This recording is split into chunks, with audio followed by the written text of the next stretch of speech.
నమస్తే అన్న అందరికీ నమస్కారం.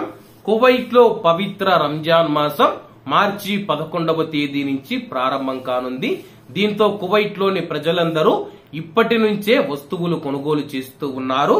ఎందుకంటే పవిత్ర రంజాన్ మాసానికి కౌంట్ డౌన్ ప్రారంభం కాగానే కువైట్ లోని అనేక కుటుంబాలు ధరల పెరుగుదల మరియు నిత్యవసర వస్తువుల కొరత గురించి ఆందోళన చెందుతూ ఉన్నాయి.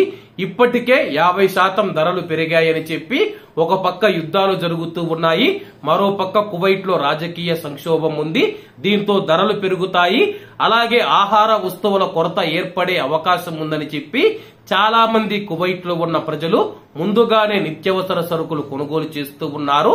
రంజాన్ మాసంలో మనం చూసుకుంటే కువైట్ లో సాధారణ ధరల కంటే రెట్టింపు ధరలు ఉంటాయి. ఇప్పటికే కువైట్ లోని చాలా ప్రాంతాలలో నిత్యవసర వస్తువుల ధరలు 50% పెరిగినట్లు ప్రజలు గుర్తించడం జరిగింది. దీంతో వివిధ ఆహార ఉత్పత్తులను వాళ్ళు కొనుగోలు చేస్తూ ఉన్నారు. ధరలపైన ప్రభుత్వ నియంత్రణ కొరవడిందని చెప్పేసి కువైట్ లోని ప్రజలు నిరాశ చెందుతూ ఉన్నారు. ధరల పెరుగుదలను అరికట్టడానికి అలాగే ధరలను తారుమారు చేస్తూ ఉన్న వ్యాపారులపైన కఠినమైన చర్యలు తీసుకోవాలని చెప్పి కువైట్ లో ఉన్న ప్రజలు కోరుతూ ఉన్నారు.